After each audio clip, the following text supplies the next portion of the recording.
Hello everyone, welcome to my Resident Evil 4 Remake. Professional difficulty, no damage, no new game plus items, no charms, worse through. I did not do no merchant for the rest of this worse through because of Sadler, and I just had enough of the game at this point, or sorry, I had enough of this pre-alpha at this point. And this will cover chapters 15 and 16, which are the final two chapters of this pre-alpha. Chapter 15 is incredibly boring, it is so tedious, it is just a grind fest. You're dealing with so many enemies, you're just playing the waiting game, you're having to rely so much on wholesome exploits to ensure that you're not making the sequences more awkward than they need to be. And then Chapter 16 is an absolute waste of time with the worst final boss ever in the entire Resident Evil series with Sadler. And I did not think they could do worse than Alex Wesker from Resident Evil Revelations 2.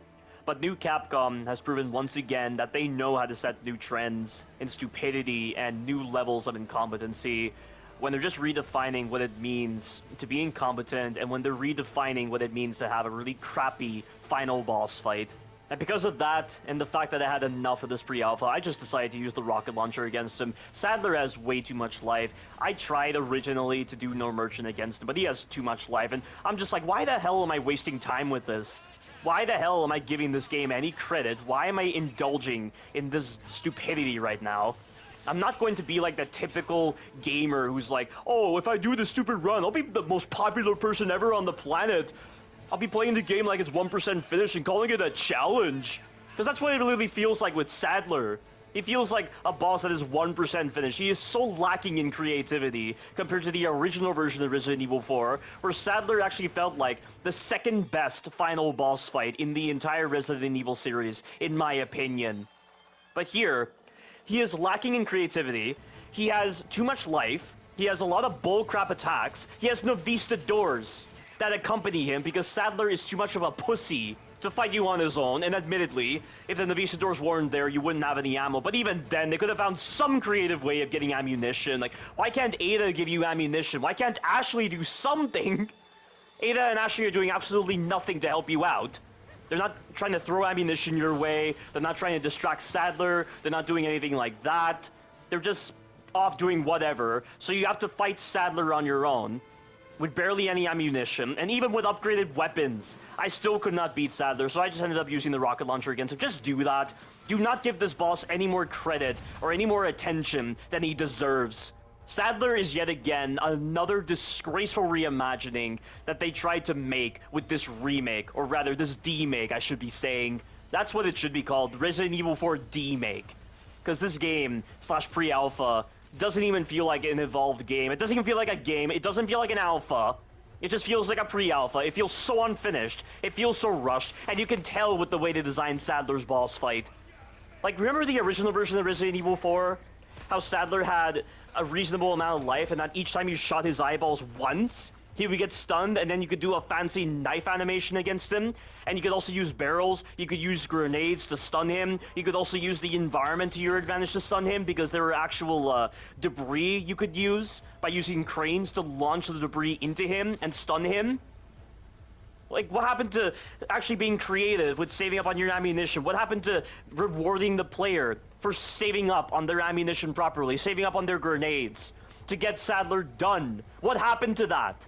What the hell happened to that? I don't understand. And instead, what we get in this reimagining is a boss that has so many bullcrap moves, and Ether sums it up properly in a comment that he left on one of my community posts that I will talk about in this video.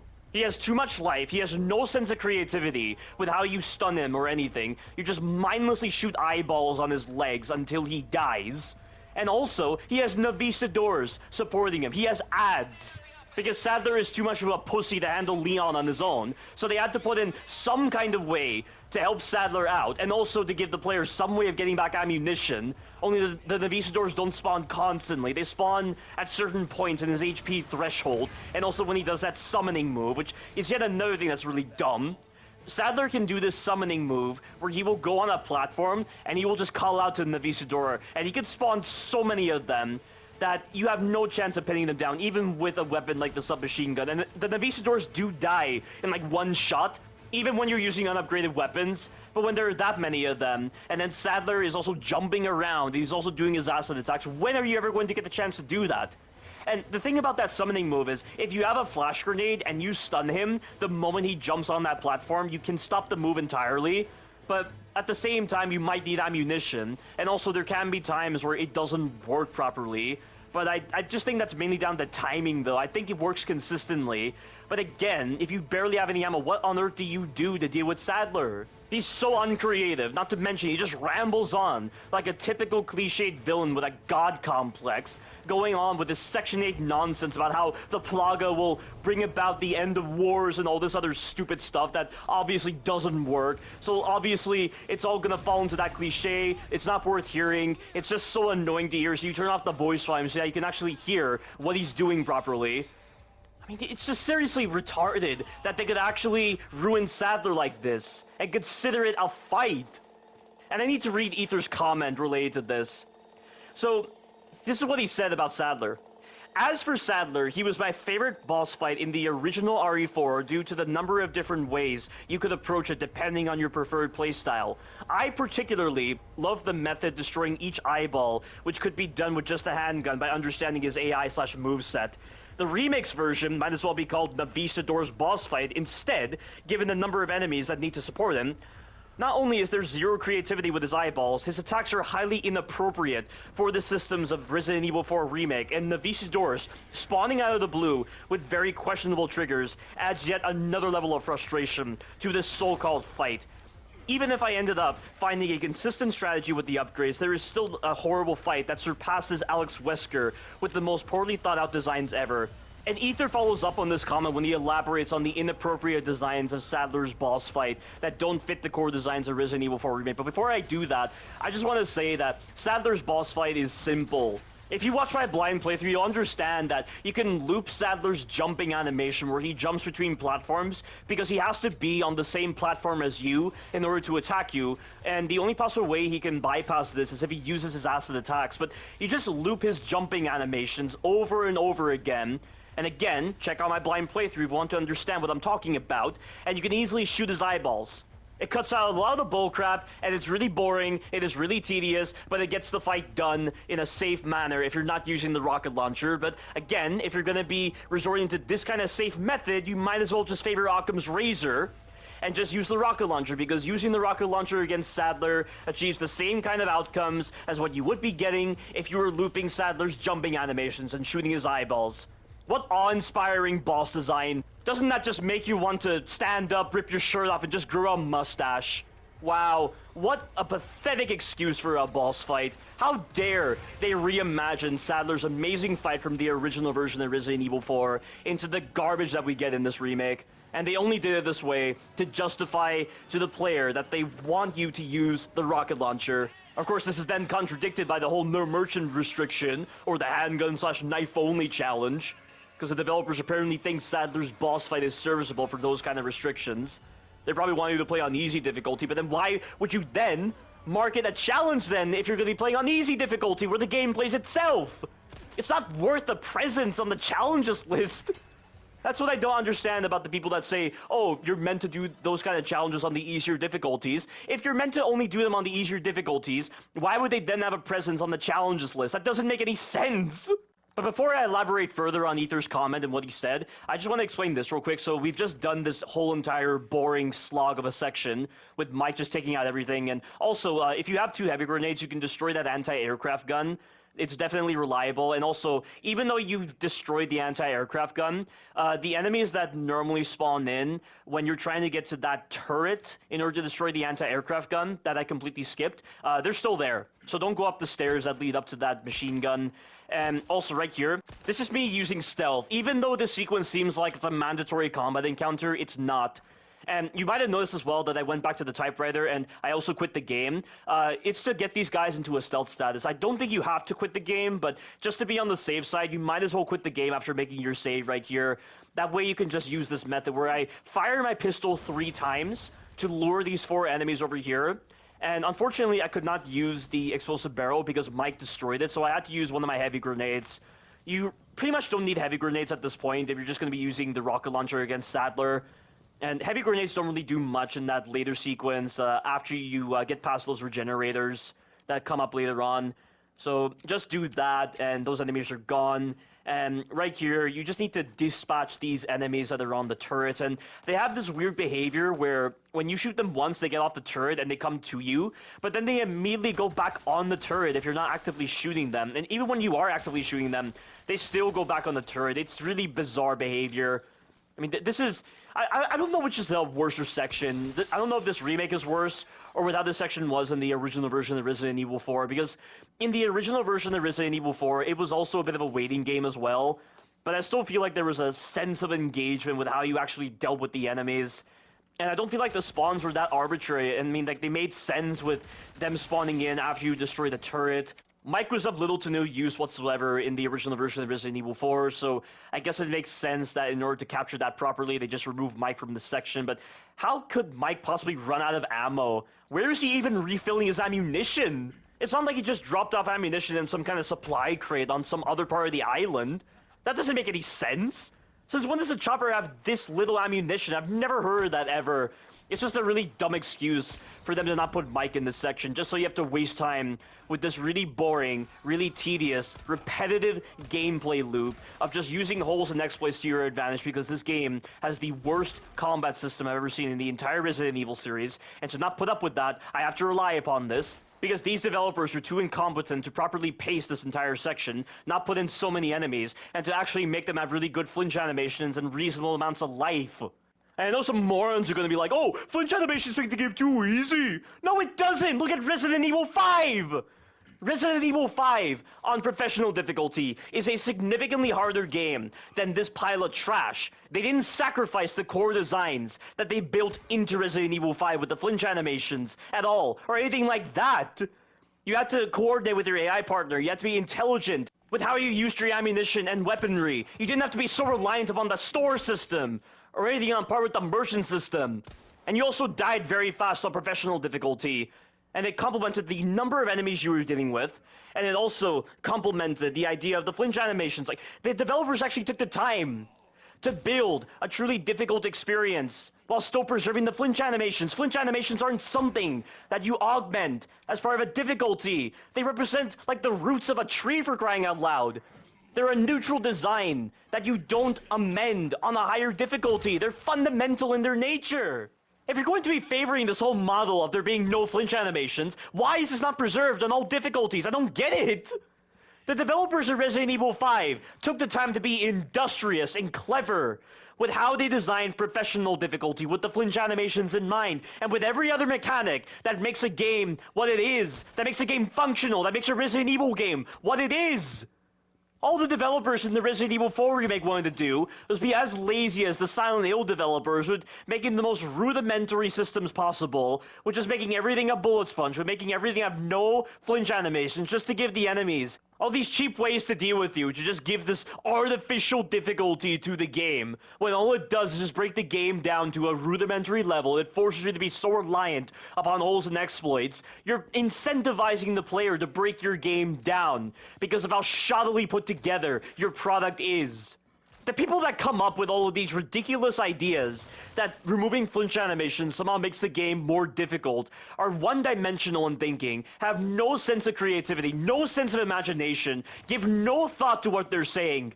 And those are the kind of people that handled this remake, and this is why this game is the worst Resident Evil game ever made, the worst remake of a game I've ever played, and the worst game I've ever played in my entire life as a gamer, because all of these really incompetent alien designs and mentalities come together to create this shoddily put together, broken product that just makes a mockery of good game design, makes a mockery of challenge, makes a mockery of Resident Evil, and just makes a mockery of gamers overall, and gaming in general. As I said in some other video, it's like I've gone back in a time machine, back to 1996, where games were still being developed, where the whole idea of flinch animations were practically non-existent in a lot of games, and the whole idea of good game design. Back then, developers were pretty idiotic, I would honestly say, with how they actually designed games, and games were pretty broken, games didn't have any sense, developers treated games like jokes, honestly. And it just feels like those same mentalities are just creeping back into this generation, and that's what we're getting with this remake. But to put it all together, guys, Resident Evil 4 Remake is not a truly challenging game.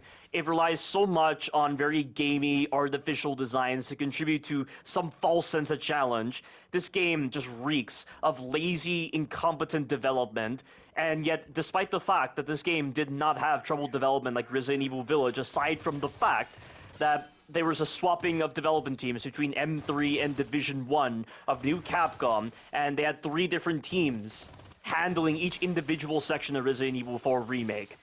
This remake is somehow in a worse state than Resident Evil Village was, and it completely misunderstands what it is to be a game, what it is to be a Resident Evil game, what it means to actually be challenging, what it means to have complex thought, what it means to have common sense, etc. I mean, it's just seriously at the bottom of the list of every possible game I could have played. It's down in the depths of hell, this entire remake is.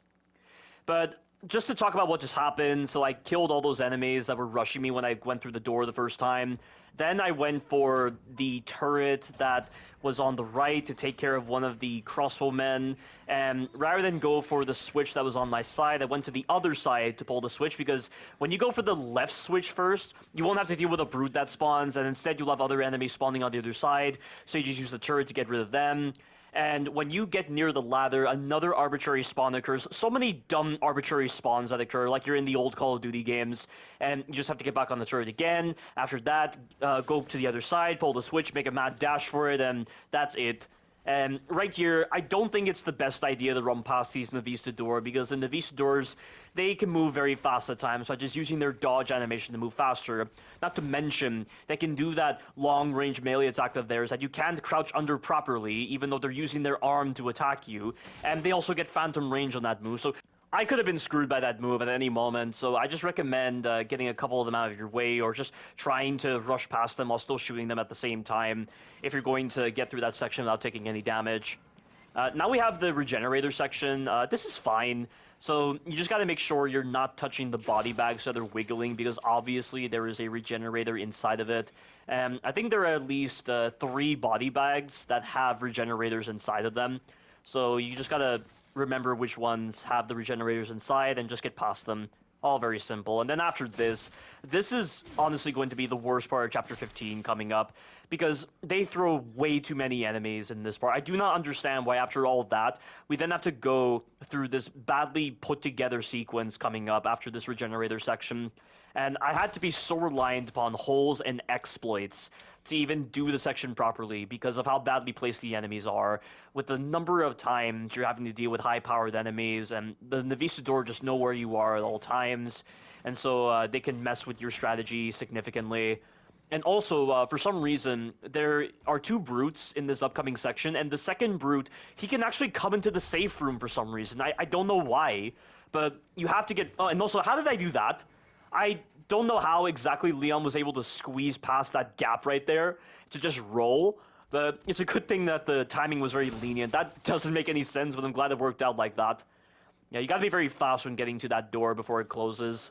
But this is the sequence, guys. This is the part where you really gotta wonder if the developers even QA tested this section properly. And even when you are using the merchant, this still doesn't make sense with the way the pacing is, with the way the enemies behave, with the number of enemies you're dealing with.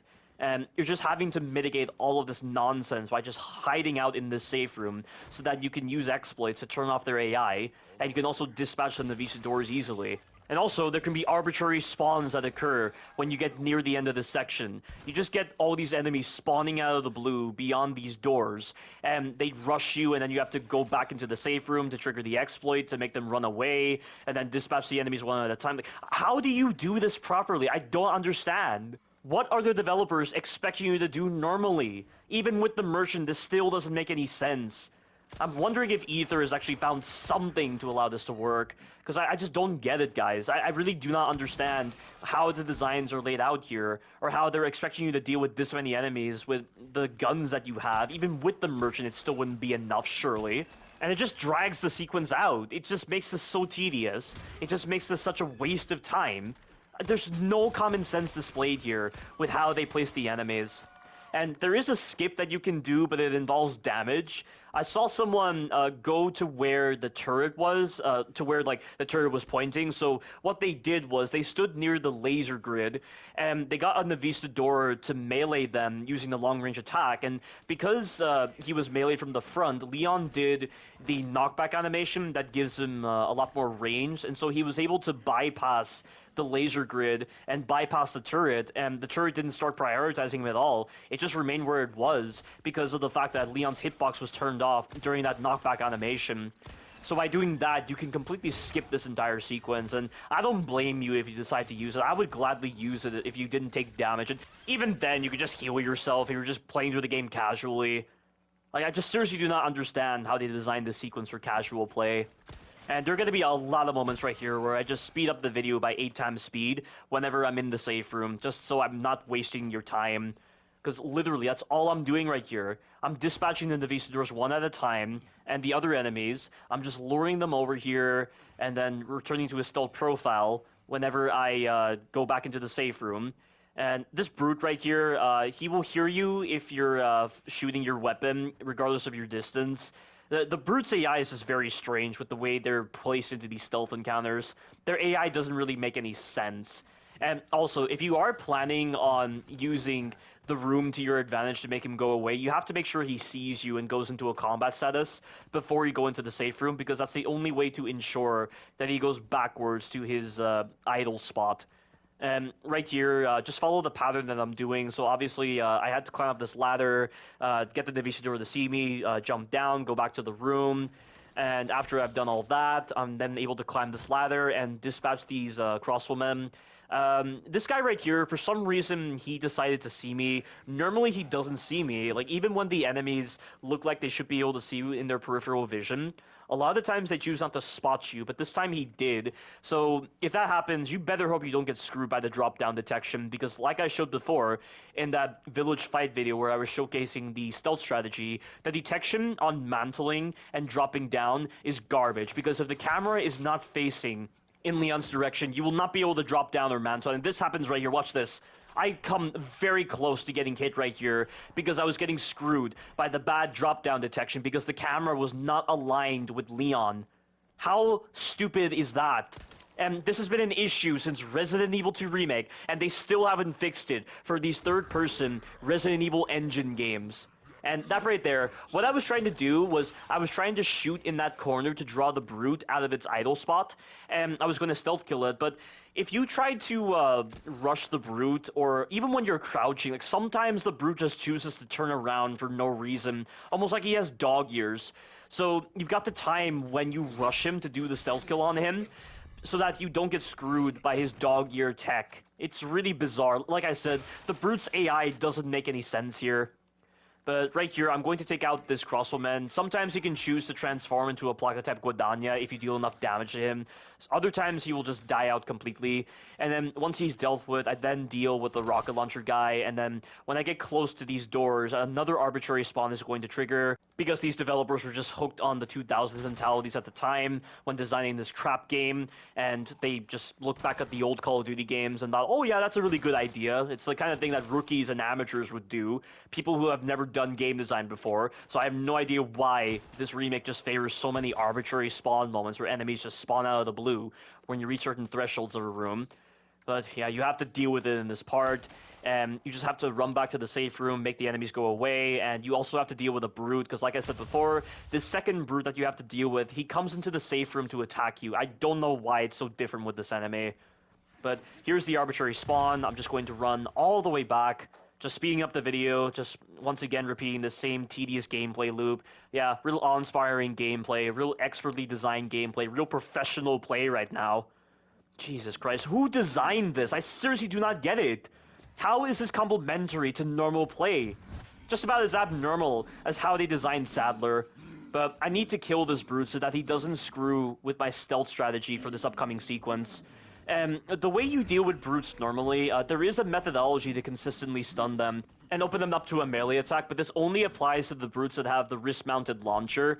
So what you have to do is when he's about to fire at you, you have to shoot the ammunition pack when he loads it into his launcher. And you have to be with the shotgun. You cannot use your pistol, you cannot use your submachine gun. I don't know why it has to be with the shotgun, but every time you shoot this guy's ammo pack with the shotgun, he will kneel down and you'll be able to melee him. And even though it is the same animation of kneeling down like you would be seeing with every other Ganado enemy type, you cannot knife him for some reason. Whenever a normal Ganado kneels down like that, you can always knife them, but this time you can't, even though you can actually use knife executions against this guy. I don't know why the developers lacked any form of common sense with designing this mechanic. It's an interesting idea, but when it's complemented by really awkward gameplay and just lackadaisical nature displayed by the developers with actually implementing the knife executions with this guy, like, why on earth would this be practical? I don't get it. Like, and right there, I had to kick him into the wall to open him up to a knife execution. That's the only way you're going to do that. You can't just stab him when he's crouched like that. You have to kick him into a wall so that he goes into the animation that allows you to punish him with a knife execution. And this is pretty dangerous, because brutes can, out of the blue, choose to run up to you, like literally do the sprint animation and just run up to you even when they're close to you and just kick you. And I have had moments where I've been able to crouch under these kicks, but don't trust it because the detection is just very weird. So I'm just trying to make sure that I'm strafing and that I'm keeping my side to him so that I'm able to get away and not have to deal with Leon's adjustment animation so much. And also be very careful when you kick brutes from behind because they cancel this knockback animation so quickly. I could have been kicked just then. I really thought he would be colliding against the wall, but he didn't. And then he just canceled those recovery frames. It's so dumb. It really is. Just use everything you have against this enemy. You'll be using stealth most of the time to deal with the other enemies. You might as well just use your assault rifle on this guy, your pistol, and your shotgun. And I think that was my third knife execution animation, and he's still alive. It's absolutely absurd the amount of HP this guy has, and I just don't know if it's actually the case with this guy, or if it's just weird programming, because, like, remember back in Krauser's boss fight how I just showcased those moments where Krauser's HP was so inconsistent with the amount of shots it was taking to get rid of him, and it only seemed to apply with the order of his attacks. Like, if he decided to use flash grenades after I used an explosive against him, he would take more damage than usual. It's very bizarre calculations. I really thought it was due to an enemy HP randomization system similar to Resident Evil 1 Remake, but it's not apparently. It's really bizarre. I do not know why the developers favored this kind of model to just make the gameplay even more awkward and confusing. It really adds nothing other than more untrustworthy mechanics. But I've dealt with the brute, now I'm going to be able to use stealth to my advantage. This is where I'm going to use the gun method, where I'm going to shoot my gun 3 times to lure the enemies by this explosive barrel to get rid of most of them. After this, I'm then going to stealth kill the rest of the enemies right here, and then I'm going to have to trigger another arbitrary spawn that triggers more Novicidor and Ganado to spawn. And then the rest of this should be self-explanatory. It's all really dumb, it's all really lazy, it's all really tedious. I mean, the whole stealth thing is an interesting idea, but it's just relying upon really clunky, awkward gameplay that just doesn't look like real stealth at all. It really looks bizarre with its implementation. And it's almost like the developers never heard of stealth. It's all really dumb, but let me just go ahead and explain Ether's comments regarding Sadler. So, to elaborate on why the designs in Sadler's boss fights are inappropriate in relation to the core designs of Resident Evil 4 Remake, Ether says this: that long vertical acid spray assumes you have time to run a bit far from him, or sideways depending on distance, but in so many situations, you don't have time given how slow Leon is to start running. It is a common thing in this game with most bosses on Professional. Climbing on the platforms is too slow, and if Sadler decides to attack during those animations, you may not have enough time to avoid them after the animation completes. Some of his tentacle attacks, like his vertical slam one, also expect you to move sideways, but in many cases, you don't have space, or Leon just doesn't move fast enough. His long-range charge that leads to a grab is also something that expects you to move away from the platform. His AI is way too aggressive for a fight that has so many supporting enemies. You would think that they would make Sadler more passive when the Novicidors are around, but he doesn't change at all. How do they expect you to fight so many mobile enemies while paying attention to another spammy enemy with several ranged attacks? It's just a chaos simulator if you don't follow some very specific steps.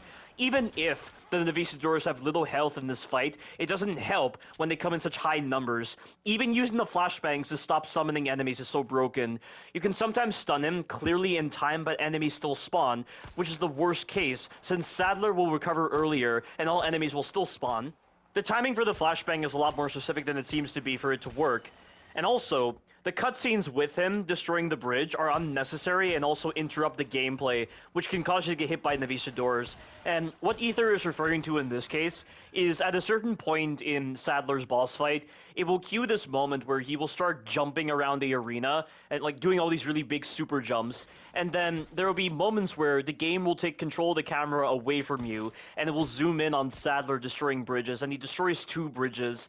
And the problem is, because you're unable to move and because the camera is a factor to consider, if you're in a specific spot where you're trying to get to a platform and then the camera turns to face in Sadler's direction, you will be disoriented. Not to mention, and this also happened in my blind playthrough, you can be attacked by Navisidors. That's almost on par with the cutscenes that play in Excella's boss fight in Resident Evil 5, where the enemies could move during those cutscenes, so they could ambush you the moment you came out of a cutscene. And this was also the case throughout Resident Evil 6, because Resident Evil 6's cutscenes are very broken. And I'm talking about the cutscenes that don't have any letterboxing at the top and bottom. The cutscenes that don't have any letterboxing, the enemies can move during those cutscenes, and they can attack you the moment you come out of the cutscene. And one has to wonder why the developers decided to put in those cutscenes if they're going to lead to broken designs like that.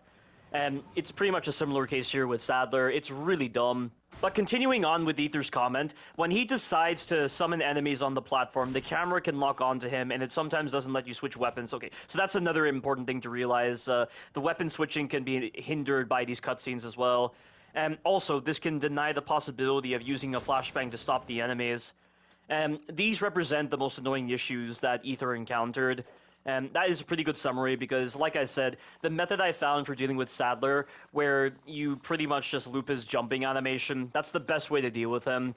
And also right here, this is so unnecessary. Why on earth would the developers put in a walking moment like that that could have just been summarized perfectly in a simple cutscene that you can skip? In Resident Evil Village, the whole interaction Ethan has with Evelyn can be completely skipped, and it's just as long as that whole walking moment, but for some reason, they decided to make it where you're forced to control Leon in that moment, and it doesn't accomplish anything. What are they trying to accomplish from a story perspective? And what's with all the water on the ceiling and the ground? What does it have to do with the Plaga? Like, that's the kind of thing you'd be seeing in Stranger Things or The Evil Within, when you're talking about a mental representation of what it's like to be submerged in a sensory deprivation tank. And also, this whole inner struggle thing that Leon is going through does not suit this character whatsoever. Leon is not the type of character where this kind of inner struggle storyline can actually work.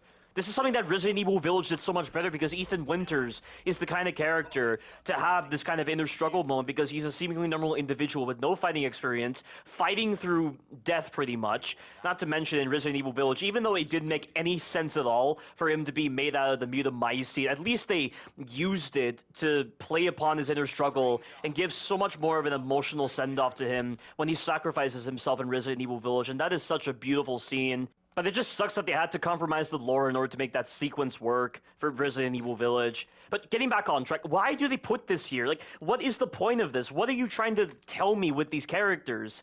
What kind of emotions are you trying to elicit in the player with that kind of stupid walking moment? After the shit I've had to go through dealing with your pre-alpha of a game, you now want me to sit through this kind of walking moment every time I replay this pre-alpha? Are you for real? It's really stupid. And then you have Ashley being like, I did this, right? Yeah, did I do well, Master? Like, she's always like this with Leon every time. She treats Leon like he's her senpai. Did I do well, senpai? Like, what is this kind of reassurance system that Ashley has to constantly remind Leon of? When she's like, did I do well? I did this, right? Can you appreciate that? It's so annoying. And it comes up so many times in this terrible story.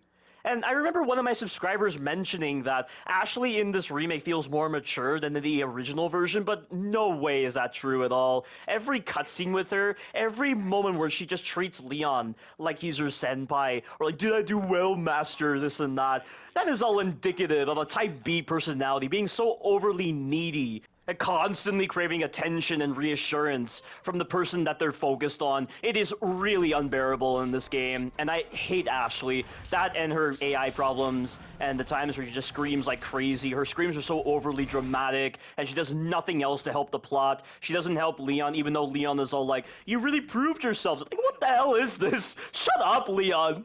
What did she do to prove herself? Aside from just using that wrecking ball that anybody could do if they had common sense. What is this? I mean, you've seen my walkthrough, you've seen my blind playthrough, you've seen what Ashley's been doing. What has she been doing that just makes Leon say, "Oh, you proved yourself"? I don't even know what's worse, that or this boss fight against Sadler, which I just finished up with the rocket launcher, and now we have this. What is with this fantasy garbage? Am I in the realm of consciousness? Am I playing A Plague Tale Requiem again, which actually uses this kind of imagery so much better? And A Plague Tale Requiem is one of my favorite games ever that's been released this generation. Like, what are they trying to accomplish with it? Why are they being so extreme? All of this from a single individual. How on earth is the Plaga able to mutate to this extreme and create this kind of imagery here where for some reason Sadler is like an embryo inside of this ball here? And he's surrounded by tentacles. Like, what is this? Did they just rip off A Plague Tale Requiem? I mean, it really feels like they ripped off A Plague Tale Requiem, and at least A Plague Tale Requiem had better justification for why this imagery was used, for why this kind of extreme was reached, because of the Prima Macula being steeped in both science and fantasy. They said this in the game. But there is no justification here in this game that supposedly takes place within a biological horror universe. At least in Resident Evil 5, the size of Excella after her Ouroboros mutation took over, it made sense, because the Ouroboros virus not only used her, it also used other corpses that were piled up on the ship. We see them in the cutscene. And just imagine, like, the previous Ouroboros boss fights we've had, where they all sprouted from a single individual. We saw the size of the mutation after the Ouroboros virus overtook a single individual. It makes so much sense for Excella to be the size that she is in her boss fight when it's not only her, but also those other corpses on the boat bonding with the Ouroboros virus. But here, it makes no sense. It makes no sense at all. First, it was with the Crimson Flames and the Blue Flames doing very weird things with the Plagas. Then we have the Black Liquid that doesn't make any sense with its implementation. It feels like it's something associated with the Megamycete or the Mutamycete. You have Salazar's mutation making absolutely no sense. It literally feels like a Megamycete mutation rather than a Plaga mutation, and it's only triggered after a few shots from Leon. You have all these other bizarre mutations, and like the Navisadors being given like such prominence in this remake for no reason, and they were actually birthed from humans, but then why would they need a nest? And like, why are they even here? Like, well, I don't understand. And now we have this nonsense with Sadler. It's so stupid. It is really stupid. They took creative liberties with designing Sadler's mutation and just violated a lot of the lore they established in this remake and also in the previous Resident Evil games. Just imagine what the Resident Evil 5 mutations will be like. Just imagine if Tricell got a hand on the Amber and they were making the mutations for Resident Evil 5 Remake, if they're even doing that, which is going to be a really bad remake, and it's going to be even more insulting compared to Resident Evil 4 Remake. Just imagine what kind of nonsense they'll be doing. We had like all this fantasy garbage. We have all these extreme mutations. Like the mutations and the way they're presented in this remake do not follow the continuity of events and the progression of the Plaga as more organizations were experimenting on it. It doesn't make any sense. It makes no sense. What are they going to do now with Resident Evil 5's mutations? Are we going to see like towering BOWs greater than a skyscraper? Are we going to have this other hive mind aspect again? Are we going to have all this weird stuff with flames and all this other garbage with black liquids? What's next? A blue-red liquid? A gold liquid? All this other nonsense? All this other stuff involving fantasy imagery, like what we got with Sadler. Like, do you have any idea how ridiculous those kind of mutations would be in Resident Evil 5? Just imagine what Wesker would be like. What are they going to do with Wesker? Please somebody leave a comment in this video and just come up with ideas as to what they might potentially do with Wesker that just try to fine line between extreme fantasy and science fiction. Just please somebody leave a comment, because I bet new Capcom's ideas for Resident Evil 5 Remake, if they are doing it, are going to be as wacky and lacking in terms of context as what you guys might come up with in the comment section. What an absolutely disgraceful remake. If you want to see my genuine reaction to this finale of Resident Evil 4 Remake and really see me let loose all of my hatred for Resident Evil 4 Remake, just check out the final part of my blind playthrough of this remake. And with all that said, that is the end of this worst through of Resident Evil 4 Remake. I will be coming back with another worst through of this remake on professional difficulty, but I will be using the merchant because I have to hate on the merchant from a more informed perspective, and I really need to counter a lot of these claims that people have where they say, oh, it's because you didn't use the merchant, that's why this remake is so bad. Using the merchant only fixes a small percentage of the issues present with this terrible pre-alpha of a game. That is why I will be doing it. So stay tuned for that. Thank you all for watching, and you take care now.